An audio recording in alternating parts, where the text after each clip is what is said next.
Bomb bay doors open. Bombs away! On the 5th of January 1942, as exultant shouts of victory resounded in the streets of Tokyo, Admiral Isoroku Yamamoto instructed the staff of the Imperial Combined Fleet to begin preparing for the second stage of operations in the Pacific War.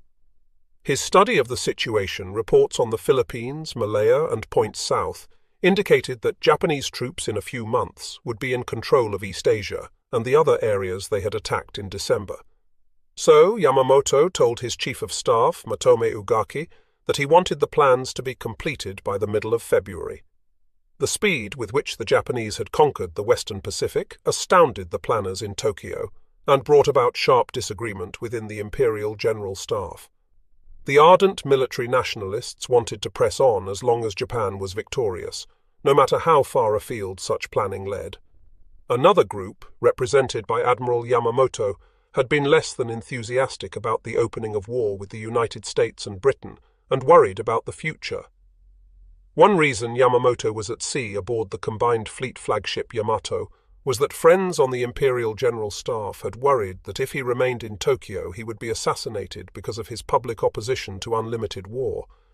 Even now his opinions were no secret from those around him. His Chief of Staff, Admiral Ugaki, wrote in his diary about the need for far-sighted statesmanship following this first month of glorious victory. Those were words that Yamamoto often used in warning that Japan could not war on the Western powers and hoped to win in the long run. Yamamoto's open criticism of the politicians was aimed at Prince Konoye and others who did not seem to know what sort of war Japan should wage in the Pacific. 3 months before Pearl Harbor, Yamamoto had met with a friend, Ryoichi Sasakawa, president of the ultra-nationalist Kokusue Dome organization at the Imperial Navy Club in Shiba. Yamamoto, warning his friend that war was inevitable because of decisions taken by the politicians, said that at first we'll have everything our own way, stretching out like an octopus spreading its tentacles. And now, just a month after the war had begun, the octopus was spread almost flat. Yamamoto, however, had also warned his old friend that the euphoria could not last. The time, he said, for political action was the moment that Singapore fell. That disaster would unsettle the British in India, and they would undoubtedly be willing to listen to talk of peace. Yamamoto knew the British well. He had been a member of the delegations to the London naval conferences of 1930 and 1934. He also knew the Americans, and he had been Japanese naval attaché in Washington from 1926 to 1908. He agreed that once war was started by the politicians, a major victory must be won quickly. But when that victory was achieved, he believed Japan would have only a year and a half to bask in glory. "We must get a peace agreement by then," he told Sasakawa, and he looked to this old friend to carry the word among the right-wing political leaders who were in power. On January 5, the victory seemed close at hand. The American battleship fleet had been put out of action at Pearl Harbor on December 7. The British battleships Repulse and Prince of Wales had been sunk off the Malay coast. In the Philippines, Manila and the United States naval base at Cavite had been captured. The British had surrendered at Hong Kong, and Japanese forces were on their way to new landings in the Dutch East Indies, at Rabaul, on New Ireland, Amboyna, and in the Solomon Islands. The attack at Pearl Harbor, however, had not accomplished all Yamamoto had hoped for, the destruction of the major elements of the United States fleet. The aircraft carriers which had been at sea were unharmed and represented a constant threat. What was needed was a spectacular achievement, and Yamamoto did not expect the fall of Singapore for 5 or 6 months. It came on February 15. He believed that if he was to achieve his goal of setting up the stage for negotiation, he must move in another direction. But the question before his planners was where to strike next. The army vetoed Yamamoto's suggestion for an attack on the Soviet Union. Such a war would be fought almost entirely on land, and the army was heavily occupied in China and Southeast Asia, so 3 other ideas were offered. Yamamoto's favorite was to attack in the Indian Ocean, invade Ceylon, draw out the British Far Eastern Fleet and destroy it as Yamamoto had destroyed the American ships at Pearl Harbor, and then push into the Middle East to link up with the Germans, who were driving toward the Soviet oil fields in the Caucasus. Thus, the Japanese Navy would be assured of all the oil it needed. The army refused to consider a Middle Eastern operation, so only 2 plans were left. 1. advocated by the Naval General Staff in Tokyo, called for an attack on Australia to deprive the Americans of that forward base of operations. After moving into the Solomon Islands, the Navy would take New Guinea, New Caledonia, Fiji, and Samoa. Advocates of this plan at Imperial General Headquarters were already setting up occupation systems for Australia and New Zealand, but Yamamoto did not like the Australia plan because he thought it would take too long and still would not be spectacular enough to halt the Americans. Yamamoto also knew the Pearl Harbor attack had aroused the spirit of vengeance in people the Japanese had been learning to detest as soft and incompetent. Too soft, the army said, to fight a war to the finish. It was apparent that even the capture of Singapore would not stop the Americans. Yamamoto wanted a victory that would make it possible for Japan to extend a generous olive branch. In January, Yamamoto ordered another plan drawn, and 2 months later sent officers to Tokyo with the document, designated the MI Plan, which envisaged a battle off Midway Island, where the American carrier force would be destroyed. He also sent to Tokyo the AL Plan, which detailed the invasion of the North American continent via Alaska. If all went well, Hawaii would be occupied, and later perhaps the West Coast. At least victories at Midway and in the Aleutians would give the politicians a base for negotiating the sort of peace that Yamamoto hoped to achieve. In Tokyo, the admirals quarreled around the conference table in the Navy Ministry, but in the end, Yamamoto had his way. Forgotten was the potential significance of the fall of Singapore in February, and the impending collapse of Bataan and Corregidor, either of which might have served Yamamoto's purpose. The reason they were no longer important lay in the April raid of Lieutenant Colonel Jimmy Doolittle's B-25 bomber squadron on Tokyo. The Doolittle Raid had shocked the Japanese into a realization that the Americans were only beginning to fight. In June, after the Midway operation flamed into disaster for Japan, there was no time for recrimination. Indeed, the army did not even know the full extent of the defeat. The news of the destruction of 4 big fleet carriers was carefully suppressed, so that it was known only at the highest levels of the Navy. While Yamamoto had been off on his Midway excursion, the Naval General Staff in Tokyo had moved the Navy and its air forces steadily southward to set up the forthcoming attempt to cut off Australia. Naval forces had taken Rabaul on January 23, and from that time onward they had conducted constant air reconnaissance and bombing raids against other islands and New Guinea. It was apparent to the Australians, who communicated their concerns to General Douglas MacArthur after his arrival in March, that the Japanese would soon move against New Guinea. If they were successful, it would be very nearly a walkover for the Japanese to take northern Australia. In February, the Japanese had already bombed Darwin, and in March, when they invaded Salamaua, New Guinea, the pace stepped up. In May, just before the Midway battle, the Japanese sent an occupation force toward Port Moresby, but it was turned back by the fierce defense of the Americans and Australians in the carrier battle of the Coral Sea. The Japanese did occupy Tulagi, north of Guadalcanal, and built a seaplane base there. The Battle of the Coral Sea convinced planners in Washington and Australia that they had to prepare for a Japanese move in the south. MacArthur told the Australian government it must be ready for an attack before a Japanese thrust that was generally expected to be made against India. He cabled General Marshall for 2 carriers and 1,000 planes, but in Washington that May, Admiral Ernest J. King, Chief of Naval Operations, informed General Marshall that until the end of June he would have only 2 working carriers in the entire Pacific, while, on the eve of Midway, the Japanese had 10. And Pacific Fleet Commander Chester W. Nimitz had already given advance warning about the big move he expected the Japanese to make, which turned out to be the Midway battle. While events were taking their course at Midway, the Japanese were establishing their forces in the New Guinea Solomons area. Major General Tomitaro Horii landed the South Seas Force at Salamaua, and the naval troops occupied Lae and began to build up an airbase there. Independently of Admiral Yamamoto, the Imperial General Staff had planned the Port Moresby operation, and Lieutenant General Harukichi Hyukatake was ordered to press on toward New Caledonia, Fiji, and Samoa, and to be ready to resume the advance against Port Moresby by July. That would be after the Midway battle, when Admiral Yamamoto could be expected to have returned with his combined fleet. That big carrier force was expected to protect this new move. In spite of the defeat at Midway, which was reported as a victory to the forces in the field, Imperial General Headquarters did not alter its plans. A few days after Midway, the Australians informed General MacArthur that the Japanese were ready to move. In view of the Midway victory, MacArthur suggested that the Allies make a preemptive attack on the New Britain-New Ireland area, and then an assault on Rabaul, the main Japanese naval and air base in the area. With the 2 carriers and the 1,000 planes and an amphibious division, MacArthur would force the Japanese back to Truk. On June 12, General Marshall offered the MacArthur plan to Admiral King with some modification. He wanted 3 carriers instead of 2, and 1 Marine division and 3 Army divisions to make the assaults.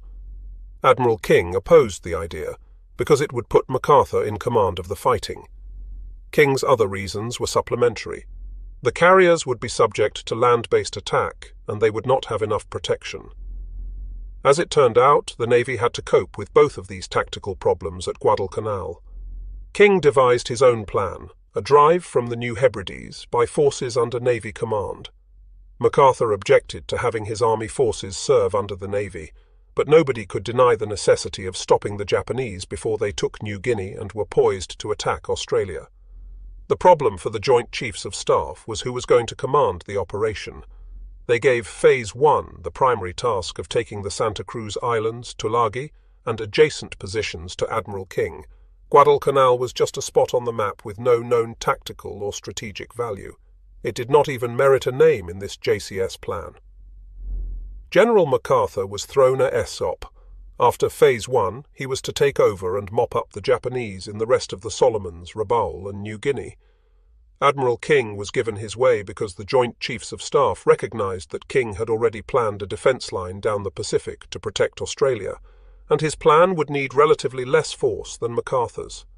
Thousands of troops were training in New Caledonia, and King had wheedled General Arnold into sending several squadrons of United States Army Air Force planes there. He had reinforced Samoa and Efate in the New Hebrides, and he planned to put a base in Tonga. Admiral Wilson Brown, whose indecisiveness at the time of the Wake Island crisis had aroused King's annoyance, was shipped off to a newly established unit called the Amphibious Training Command. At San Diego, he and Marine Major General Holland Smith were told to develop new techniques for island warfare. Rear Admiral Richmond Kelly Turner, King's chief plans officer, suggested that the first effort must be to hold the line in the South Pacific while training the amphibious forces. The second stage would be a combined offensive by the United States, Australia, and New Zealand through the Solomon Islands to the Bismarck Archipelago and the Admiralty Islands. The third stage would involve seizure of the Caroline and Marshall Islands, and the fourth stage would take the Allies either to the Dutch East Indies or to the Philippines. Admiral King approved this plan. It was just what he himself envisioned, and he made arrangements to bring Vice Admiral Robert L. Gormley, who was serving as a naval observer in London, to head the South Pacific Command. King detached Rear Admiral Turner from the Plans Division and told him to get ready to take over as commander of the amphibious operation. All this was done even before the Japanese assault on Port Moresby and Tulagi. Vice Admiral Gormley left Washington on May 1. He would take command of the South Pacific Force on June 19, but first he had to go to Pearl Harbor to report to Admiral Nimitz, who would be his direct superior. By the time Gormley got to Pearl Harbor, the Japanese offensive was already beginning in the South Pacific. On May 22, an Army plane saw a Japanese photo reconnaissance aircraft taking pictures of Guadalcanal. Army intelligence suggested that the Japanese were preparing to build an airfield there. On June 25, Army intelligence reported that the grass on the island's central plain had been burned off, and tents had gone up in the area. A wharf was under construction at Lunga. 6 days later, an Australian coast watcher on Guadalcanal reported that construction of an airfield was only awaiting the arrival of Japanese construction units. He even knew the names: the 11th and 13th Pioneer Forces, which were the equivalent of American CB units.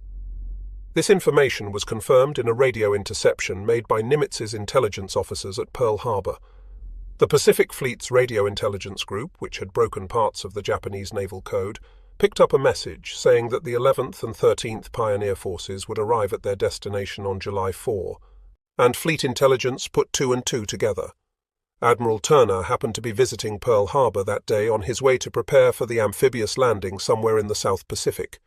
When Admiral Nimitz received the radio intelligence report, Admiral Turner knew where he was going.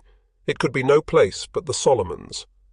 Within 2 weeks, Turner was in Wellington, where he boarded his flagship, the USS Macaulay, the former Grace Line passenger ship Santa Barbara. His task was to train a whole amphibious task force in 1 month. As Turner began to move ships and men around, Admiral Gormley was on his way to Melbourne to confer with General MacArthur. Gormley left New Zealand with his head full of gloomy thoughts about the foolishness of trying to stage an amphibious operation when no one knew how to do it.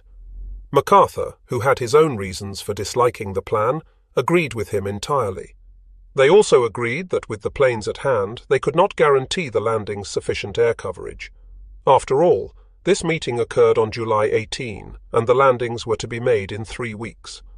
They sent a dispatch back to Washington, recommending that the operation be deferred, but King was not happy with that message. King had told his new commander that he was handing him a difficult job, and that he would not be able to give him the proper tools until perhaps the fall.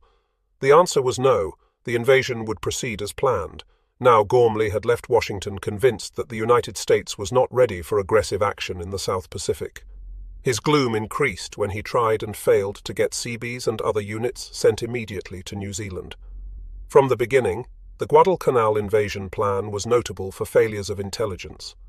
All concerned commands knew that an operation was in the offing, particularly after July 10, when Admiral Nimitz sent Admiral Gormley his operations orders. The major Japanese airbase was located at Rabaul. Planes from those fields could stop at Guadalcanal, refuel, and then bomb Australia. There was no doubt that they could strike a deadly blow at the Allied build-up.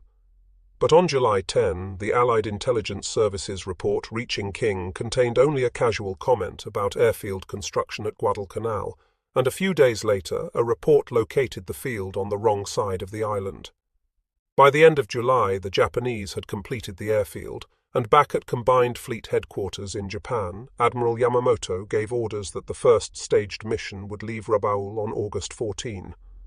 As commander of the overall United States operation, Admiral Gormley tried desperately to get more help, to build advance bases, to bring in more planes.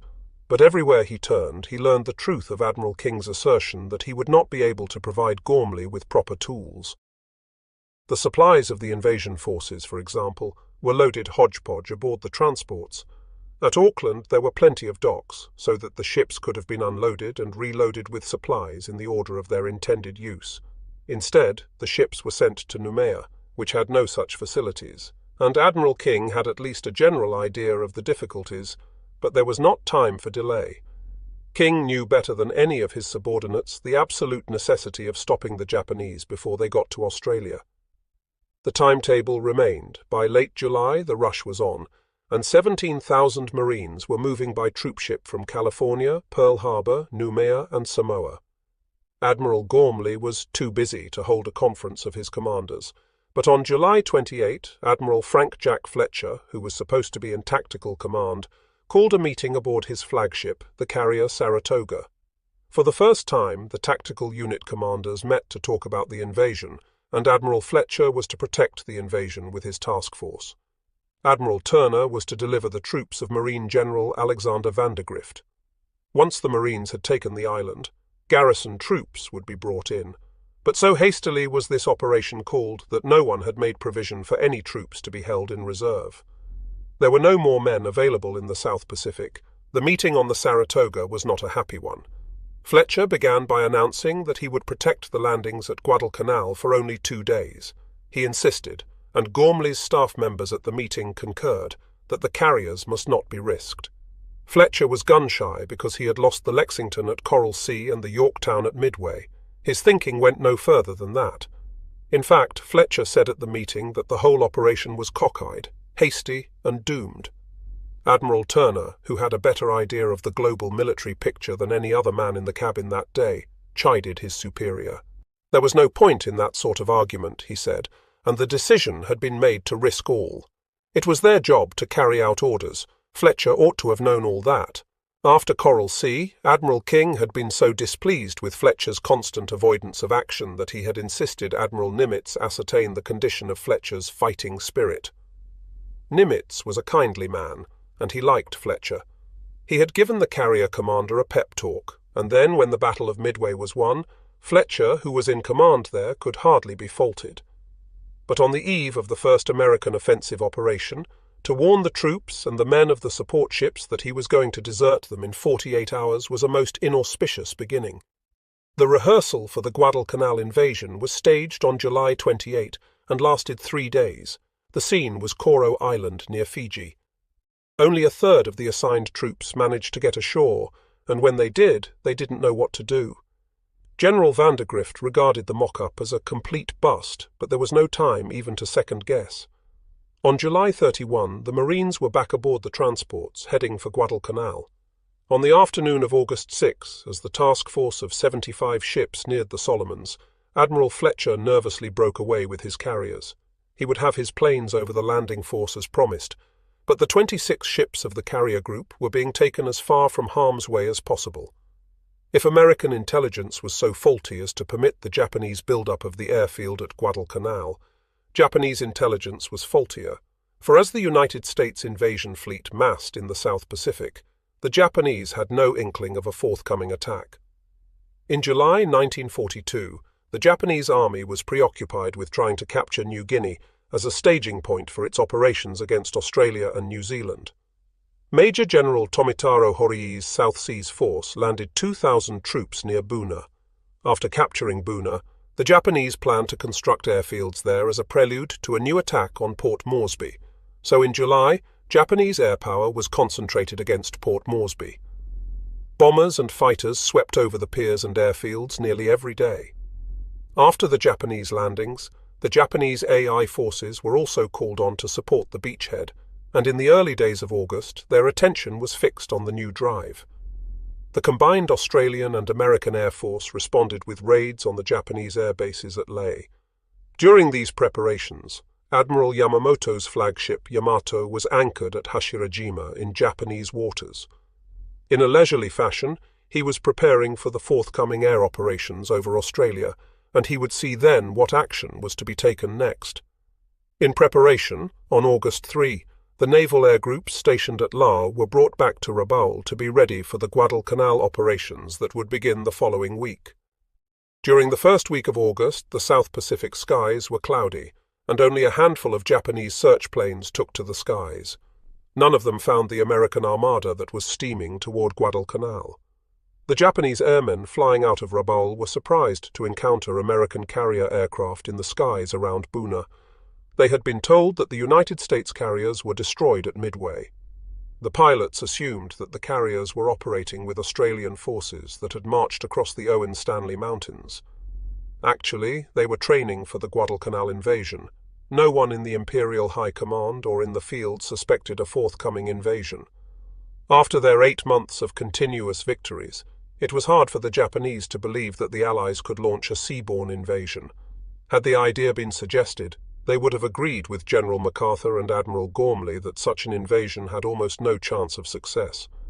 So as the American expeditionary force moved toward Guadalcanal, it enjoyed the element of surprise.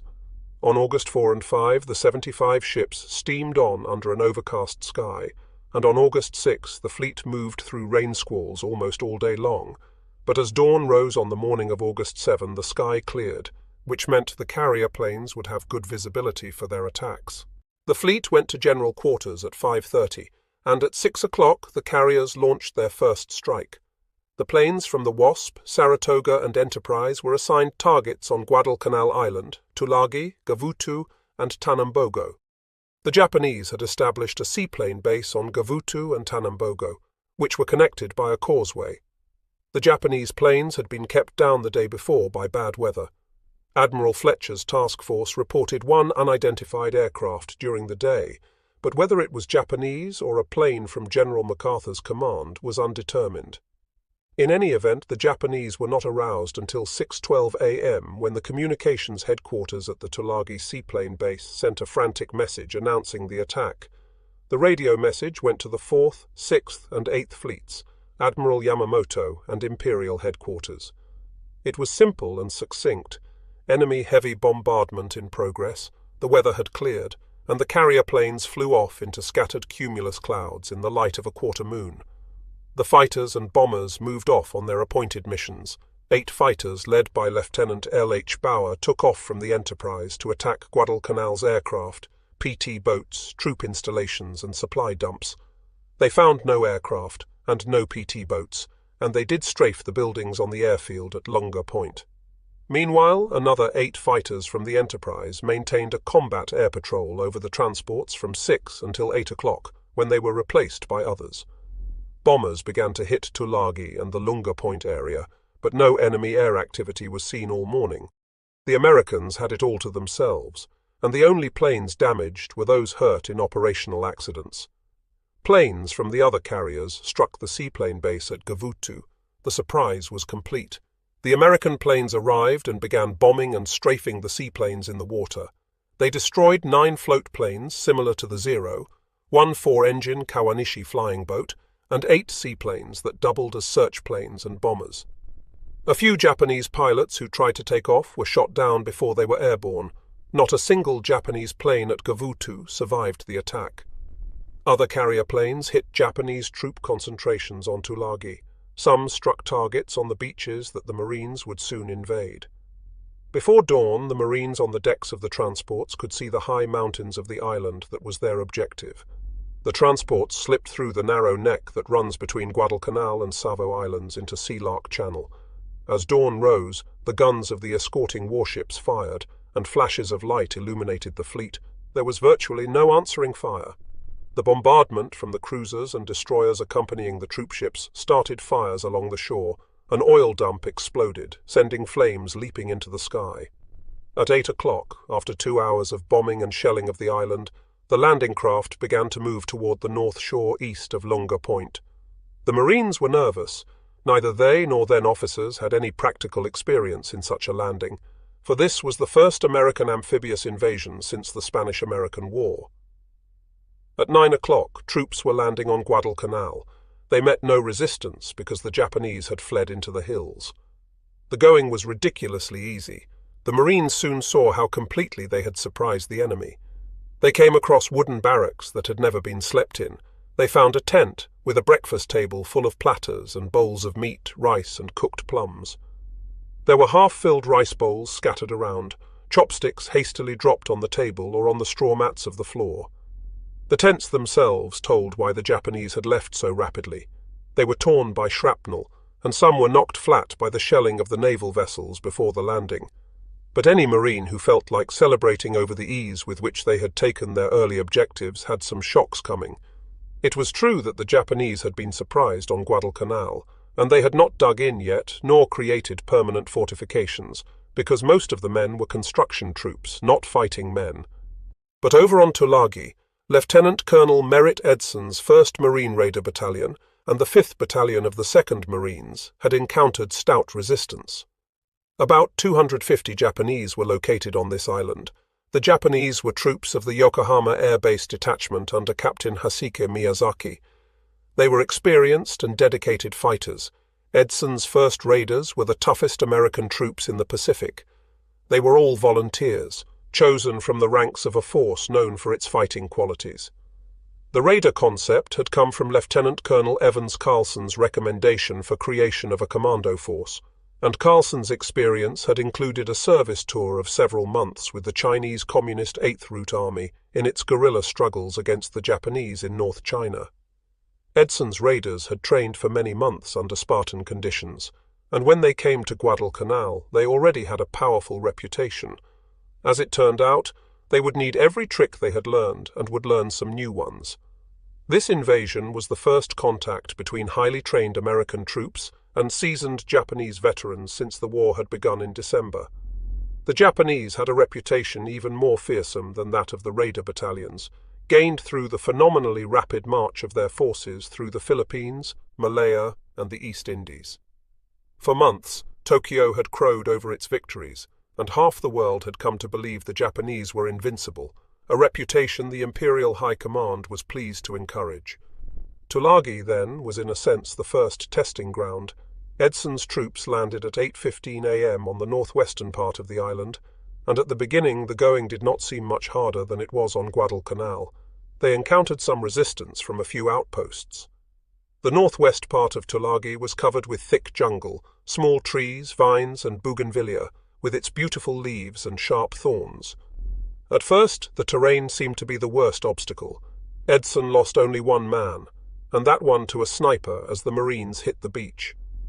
Edson planned to move inland to a ridge that ran the length of the island, and then work along the top of that ridge, clearing the slopes as they moved south. But the terrain was so difficult that it took 3 hours for the men to chop their way along a 1.5 miles of rising ground. Having reached the ridge line, the Marines moved ahead, came out of the jungle, and ran straight into the central Japanese defences, built on the hillside. The Japanese had constructed dugouts and rock embrasures, and had placed their machine guns carefully to create interlocking fields of fire. The Japanese defence was based on keeping the enemy below them, but the Marines found that by crawling up the cliffs they could drop charges of dynamite and grenades into the dugouts, and that was the method they had to use to advance. Once a dugout was blown, it still was not safe. In one hole, the Americans killed 17 Japanese with dynamite charges. One Marine spotted a radio inside and went in to retrieve it. There were still 2 Japanese soldiers alive, and they shot him and another man who came after him before they were killed. One section of Marines took on this defence position in the centre of the island, while the centre and left flank of Edson's force pushed down the ridge. But even along the ridge line the going was not easy. One company suffered 15% casualties that first afternoon. The frontal resistance was stiff, but with the Japanese, frontal resistance was only half the battle.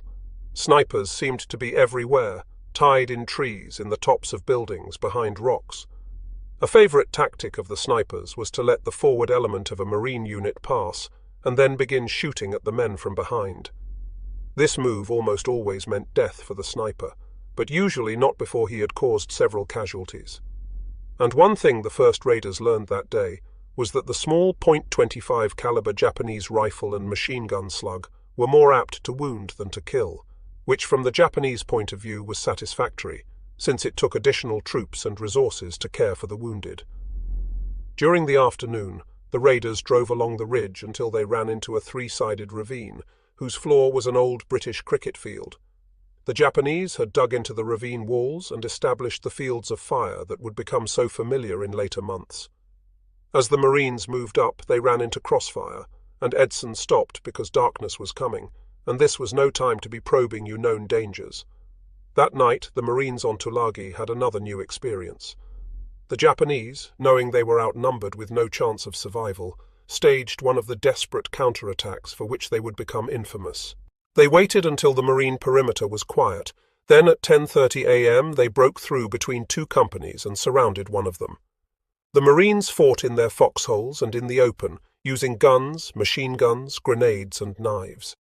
The Japanese came along the ridge toward Colonel Edson's command post and reached a point 50 yards from him. Finally, the Marines overpowered the Japanese and threw them back, but not before one company had lost half its non-commissioned officers.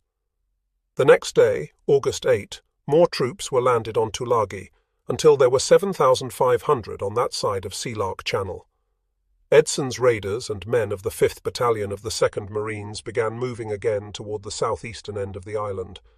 One by one they attacked the dug-in machine gun positions on the steep sides of the old cricket ground. From one cave they removed 35 dead Japanese, some of them already rotting and stinking, but some killed in the last moment of defense of the position. From this, the Americans deduced properly that the Japanese tactic was to hold a position until the last unless ordered to retreat, proof of the discipline of the Japanese armed forces. Those troops who surrendered on Guadalcanal were mostly members of labor battalions, not combat troops. The raiders that second day encountered dozens of examples of a spirit they had not seen before. In one dugout, they cornered 3 Japanese officers, who at the end had only one loaded pistol among them. As the Marines were ready to make the final assault, they heard 3 shots. When they entered the dugout, they discovered 3 bodies and an empty pistol. One officer had fired all but his last 3 rounds, then shot his 2 companions and himself. In those first days, this suicidal attitude surprised the Marines. It was hard for an American to understand how cornered or wounded men with no hope of survival in their hole, knowing that the enemy had an enormous material and numerical advantage, would almost invariably choose death to surrender. It took some getting used to, but after a few Japanese had pretended to surrender, only to pull out guns or bayonets to attack their captors, or to explode grenades to kill themselves and their enemies, the Marines took the Japanese on their own terms. Thereafter, there was virtually no further attempt to persuade Japanese soldiers to surrender. Tulagi was brought under control on that second day, although not all the Japanese on the island had been killed. For days afterward, Japanese snipers harassed the American troops, until the last sniper was killed. One gets a feel for the stubbornness of the fighting on Tulagi in the experience of Gunnery Sergeant Angus Goss. He had gone ahead of his men to attack a cave near the cricket field. The Japanese had fired sporadically from that position. He moved up close enough to throw hand grenades into the cave, and the Marines had been trained to pull the ring pin of the egg-shaped grenade, throw, count slowly, and hear the explosion. Sergeant Goss pulled the pin, threw, and counted. On 6, the grenade was lobbed back out of the cave, and he had to duck to escape the blast of his own weapon. After another identical experience, he held the grenade for 3 seconds, then threw, 4, 5, 6, and out it came again.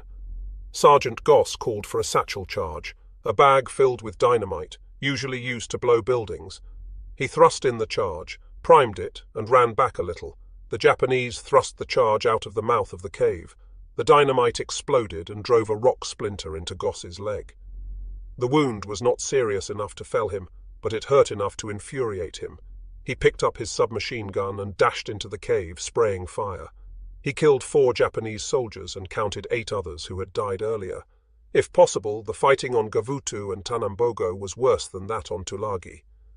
The landings there came in the middle of the morning. Not many troops were committed, because no one expected to find many Japanese there. But since the seaplane base was on these islands, the Japanese had fortified them, and the Marines ran into trouble. The Japanese were surprised and had still not recovered from the bombardment and aerial attack that had destroyed their seaplanes, so the first troops ashore were met by rifle fire only. But when the second wave of Marines reached the beach, the Japanese had organized about 500 yards back, and the fire was intense. The third wave came under fire before the landing craft reached shore, and the casualties were heavy. Gavutu and Tanambogo were both dominated by small hills, not quite 150 feet high, but above the sea-level landings. This height was enough. The Japanese had built their defenses along the slopes, and they were well supplied with machine guns, automatic rifles, and ammunition. As on Tulagi, each Japanese position had to be taken. They did not retreat, and the viciousness of the fighting on Tanambogo was almost unbelievable. In the early waves, the Marines had landed tanks. The Japanese had come surging toward the Tanambogo dock, where the landings had been made. They had jammed crowbars under the treads, thrown grenades, and tried to set the tanks afire with rags soaked in gasoline. One tank commander had opened the hatch and employed the tank's machine gun to kill 23 Japanese soldiers, before one scram bled up the side of the tank and stabbed him to death with a bayonet. Another Japanese then threw gasoline-soaked rags inside the tank, and it burned. By mid-afternoon on this first day, it was apparent that the Marines could use reinforcements, and a unit that had landed earlier on Florida Island, where there were no Japanese, was called over to assist. Tanambogo had been taken, but the Marines were unable to secure the causeway that linked the 2 small islands. The reinforcements were ordered to Tanambogo, and at dusk were given 5 minutes of preparatory bombardment from naval vessels. Unluckily, one of the last shells hit a fuel dump near the beach and lit up the shore as if it were noon. As the Marines came up, the Japanese had them clearly silhouetted against the sea. From the dugouts on the hills came a steady stream of machine gun and rifle fire. 2 boatloads of Marines reached the beach, but the coxswain of the third boat was killed at his tiller, and the boat slewed around and headed back out to sea. The following boats did the same, believing there had been some change in orders, so the men of the 2 boats were stranded ashore, and their only protection was the concrete pier. The Japanese were firing. As soon as the Americans returned the fire, the Japanese spotted the position by the tracers. Soon several men were down. One boat retired, taking the wounded, and it was some time before the confusion was eliminated and other boats began to land. Meanwhile, the Japanese launched a counterattack on the beach. Captain Crane, the leader of the unit, was cut off from his boat, and he and 5 men hid in the brush, and in the darkness they escaped to return to the beach after the Japanese had drawn back to their hillside positions. Eventually they were extricated, but it was 4 o'clock on the morning of August 8 before another unit landed and was able to secure the causeway. When the fighting started, there were 500 Japanese on the connecting islets of Gavutu and Tanambogo. When the fighting ended, there were none. Early on the morning of August 7, the Tulagi radio station flashed the first word of the United States assault to Rabaul. The astounding news reached the Rabaul airfield just as the pilots of the early morning missions were preparing to take off for another day's harassment of the Australians on New Guinea. The orders were immediately cancelled, and all available planes were dispatched to strike the American invasion force. Before the planes could take off, they received the unwelcome news from Tulagi that the entire flying boat flotilla had been destroyed. Then contact with Tulagi was broken, which could only mean that the base there had been overrun. At 8:30 a.m., a flight of 27 twin-engine Betty bombers took off from Rabaul. They had been loaded for the strike against Australian forces on New Guinea, so they carried bombs instead of torpedoes. 18 Zero fighters accompanied them as they climbed to 13,000 feet, flew east to Buka Island and turned south along the Bougainville coast. They were picked up by 4 Enterprise planes just after 1 o'clock in the afternoon. The Enterprise fighters were flying at 18,000 feet, when down below they spotted the large formation of Betty bombers, escorted by the Zeros, just above Florida Island. The F-4Fs attacked, and Lieutenant V.P. Dupois shot down 1 bomber. 4 others began to smoke and were listed as probables. But after this initial run, the Zeros joined the fight, and the F-4Fs broke off to take refuge in cloud cover, as they had been instructed to do. They had been hard hit. One of the F-4Fs had been shot down, and Lieutenant Dupois' plane was so badly shot up he had to make an emergency landing on the Wasp. Lieutenant G.E. Fireball led another flight of 6 fighters from the Enterprise, and they found the enemy off Santa Isabel Island. The Zeros came in fast, 10 of them, and attacked 3 of the fighters. All 3 F-4Fs were shot down. The other 3 American fighters attacked the bombers, and Ensign R.N. Diskay shot down 1 Betty. The first kill of a Zero was made by radio electrician T.W. Rhodes, but the Zeros came after them in force, and the F-4Fs ducked into clouds to hide. There were 10 Zeros after them in 2 formations, and they came in, observing the Japanese rule: never let your wingman out of sight. They attacked the F-4Fs from the starboard quarter, and Lieutenant Fireball and enlisted pilot W.S. Stevenson Jr. and pilot machinist W.H. Warden were shot down. One of the coast watchers picked up Fireball from the water off Santa Isabel Island. A Guadalcanal coast watcher sent a canoe to rescue Warden off that same island, but Stevenson was not found. Aboard the other carriers, the story was much the same. The bombers were much easier targets. 6 fighters of Flight 323 ran into enemy bombers off Lunga Point and shot down 4 of them. Machinist D.E. Runyon destroyed 2 single-handedly, just after 2:30 a.m. in the afternoon. When the Japanese Betty bombers and Zero fighters began their run over the islands, coast watchers were on the alert. Paul Edward Mason, a copra planter in peacetime, was stationed on Malabita Hill on Bougainville, overlooking Buin. At 9 o'clock in the morning, he sent a message that 24 Japanese bombers were heading toward Guadalcanal. They were still 400 miles, or 2¼ hours away from the target, when that message was broadcast back from Pearl Harbor to the fleet. That message reached the invasion fleet in plenty of time for preparations. The reaction of HMAS Canberra, one of the Australian cruisers, was typical. When the word came, the boatswain's mate piped the message: "The ship will be attacked at noon by 24 torpedo bombers. All hands will pipe to dinner at 11 o'clock, and the torpedo bombers came in right on schedule. The United States fighters climbed above them to 20,000 feet as the bombers reached the north shore of Guadalcanal and looked down on the invasion fleet at noon. The American carrier fighters and the guns of the ships were ready for them. For the first time in the South Pacific, the Japanese were feeling the results of counterattack. the American fighter planes were quite effective against the twin-engine bombers. Of the 24 Bettys that finally arrived over Guadalcanal, all but one was shot down, and the only damage sustained in that first attack was to the destroyer Mugford, which was hit by a bomb. Against the Zero fighters, however, it was a different story. Pilot officer Saburo Sakai, Japan's leading ace, was among those 18 chosen for their skill to make this first long-range mission. Over the target, the Japanese force was jumped by F-4F Wildcats from the carriers, and they went in straight for the bombers, ignoring the Zeros. The Zeros protected the bombers as well as they could, but then turned to the American fighters. Sakai was puzzled by the American tactics. The Navy pilots dived against the Zeros, but if they missed on the first pass, they scattered and evaded. They had been instructed well by their intelligence officers, who knew that the Zero was superior in turning and climbing ability, as well as faster. After a grim and skillful battle, Sakai shot down one F-4F and an SBD dive bomber that by itself jumped 4 Zeros. Several other Japanese pilots made kills. While one Zero was lost, pilot Sakai attacked a group of the SBD torpedo bombers, thinking they were fighters, and ran straight into 4 spitting machine guns manned by rear gunners who had him cold as he came in.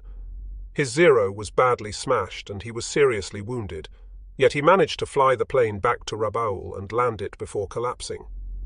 In the air, the Japanese still had a temporary advantage in the quality of the Zero, but already the Americans in their F-4Fs were beginning to learn to use the limitations of the enemy to their advantage.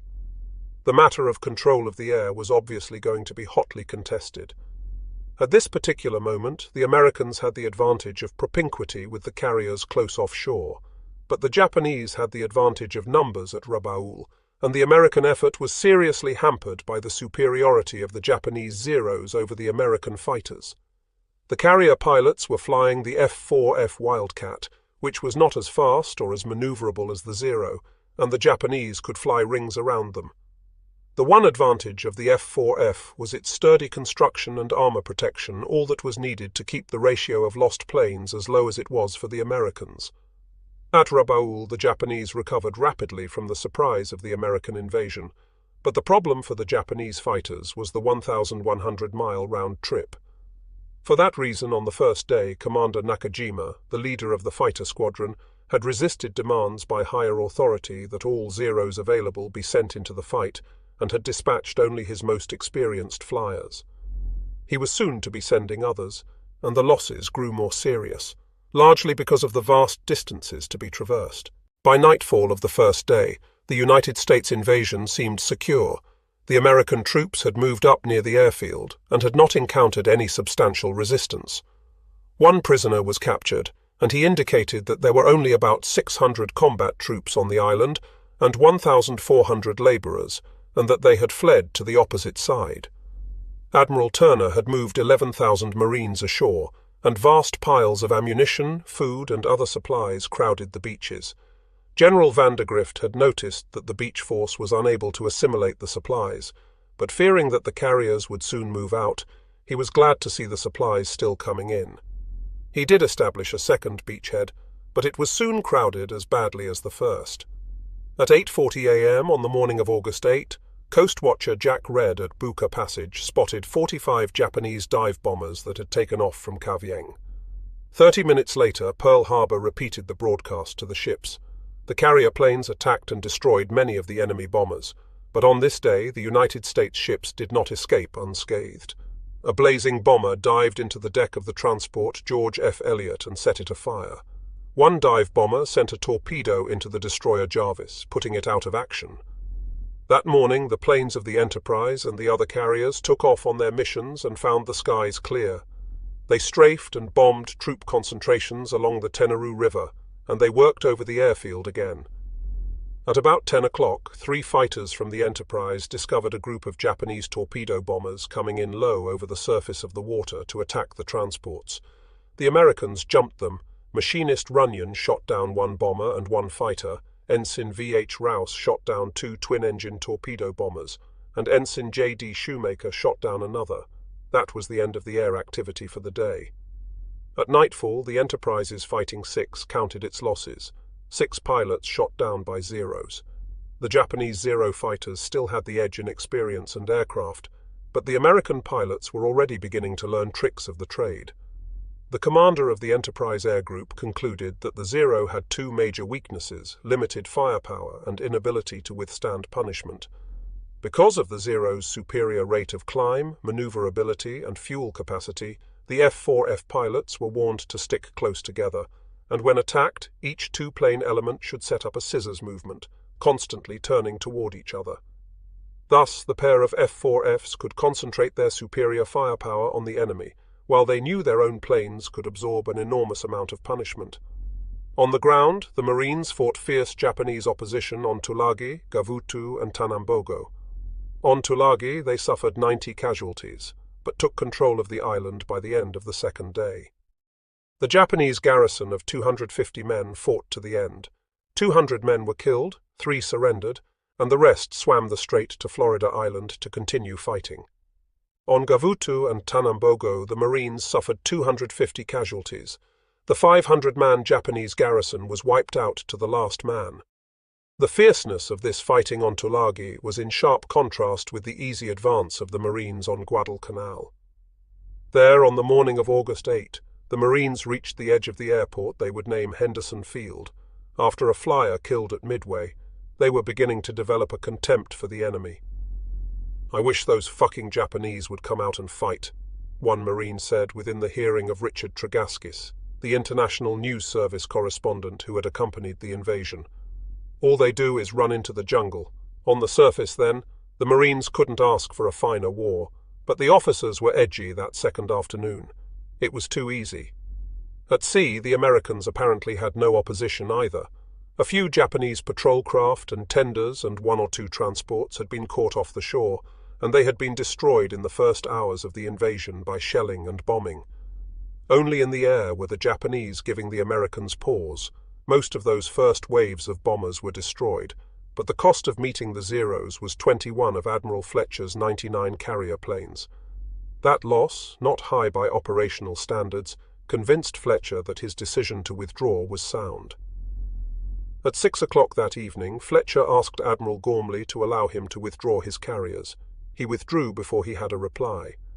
When Admiral Turner intercepted Fletcher's dispatch, he realized that the carrier withdrawal would leave him without any air cover.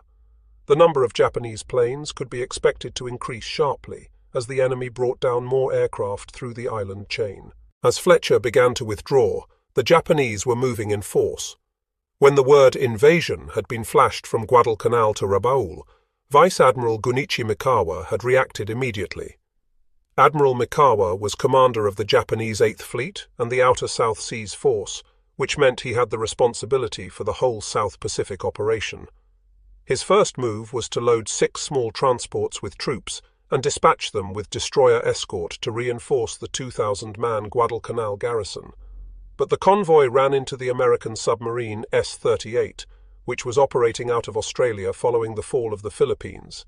The S-38 sank the transport Mayo Maru with 342 men aboard.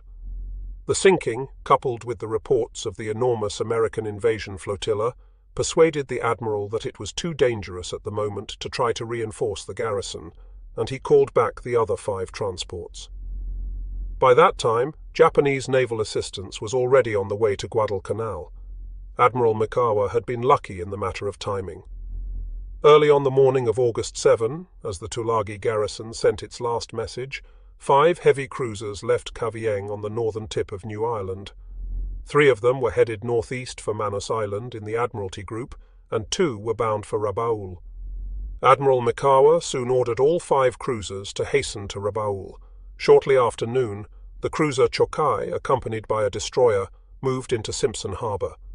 The other 4 cruisers waited in St. George's Channel between New Ireland and New Britain for the Chokai to rejoin. When she came up late that afternoon, she was carrying Admiral Mikawa himself and was accompanied by the light cruisers Tenryu and Yubari.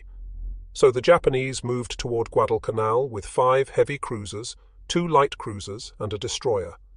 As they sped south, Admiral Mikawa composed his battle plan. By cutting speed, they could delay their arrival until after midnight on August 8, and make a surprise night attack on the American forces at the beachhead. The admiral knew that the Americans had several carriers in that area, while he had none. A night attack was a guarantee that he would not be harassed by American planes, since the Americans had no record of proficiency in night aerial operations. In fact, the Americans had no record of competence in any sort of night naval operations, while this aspect of tactics had become a Japanese specialty. Mikawa's problem that afternoon was how to move close to Guadalcanal without coming in too soon, and still not give away the element of surprise. He had to attack to support the Guadalcanal defenders, but if he could surprise the enemy, the effectiveness would be enormous. The admiral did not know it just then, but the nature of the divided command, the inferiority of the American air intelligence system, and the lack of clearly defined search methods would all play directly into his hands. For intelligence about Japanese ship movements, the Americans at Guadalcanal had to depend on air search and submarine reports. Only under the most special circumstances would the reports of coast watchers be of much use concerning naval ship operations. Early in the day, the cruisers were sighted by United States B-17 Army bombers as they moved down toward Rabaul. On the evening of August 7, the Mikawa force was sighted by the S-38 just as it came out of St. George's Channel. That night, the commander of the S-38 reported the contact to Brisbane, but those two reports were not given much credence by American naval commanders, because Rabaul had become the Japanese Navy's forward base, and it was quite normal for ships to move in and out. The Americans saw no indication that the ships in question were steaming toward Guadalcanal. Admiral Gormley was responsible for the coordination of all elements of the American attack, but to secure air searches, he had to depend on several sources. First were the long-range B-17 bombers of General MacArthur's American Army Air Force and the Australian Army Air Force, part of MacArthur's command, which operated independently. Second was Admiral McCain's land-based Naval Air Force, which included a number of seaplane tenders and PBY patrol bombers. General MacArthur's planes were to take responsibility for the search of the Bismarck Islands, concentrating on the big naval and air base at Rabaul. McCain was to watch the northern approaches to the region, which meant Truk and the Marshalls. Admiral Fletcher's carrier planes were supposed to make short-range searches, but actually made none at all. Fletcher was bemused with his worries. Admiral Turner had looked at his charts and seen that the Japanese had a marvelous approach to the island of Guadalcanal along the west coast of Bougainville. Straight down between Choiseul Island and Vella La Vella, past Columbangara, between New Georgia and Santa Isabel, and then between Florida Island and Guadalcanal's north coast. The lane was christened the Slot. Soon it was to become infamous in American naval history. On the morning of August 8, 4 PBYs were scheduled to fly from Nandi on a 700-mile long triangular pattern whose apex was the Fiji Islands. They would come up almost due west of Santa Cruz Island. 6 PBYs would fly search patterns from Espiritu Santo, northeast over the Santa Cruz Islands, and end at a point slightly above the Bismarcks, but far to the west of the Japanese task force. 6 PBYs would spread out from Malaita across the Slot from Guadalcanal to search an area north and west of the Slot. 3 B-17s were to search north of Guadalcanal on the night of August 7. When Admiral Turner studied the search plan for the following day, he found the Slot was completely uncovered. He asked Admiral McCain for a special search there the next day, but somehow, between Admiral Turner's flagship, Admiral McCain's headquarters, and the seaplane tender Mackinac at Malaita, the message was lost. The search was never made. Thus, on August 8, the Americans had left uncovered the most obvious approach of any enemy naval force to Guadalcanal.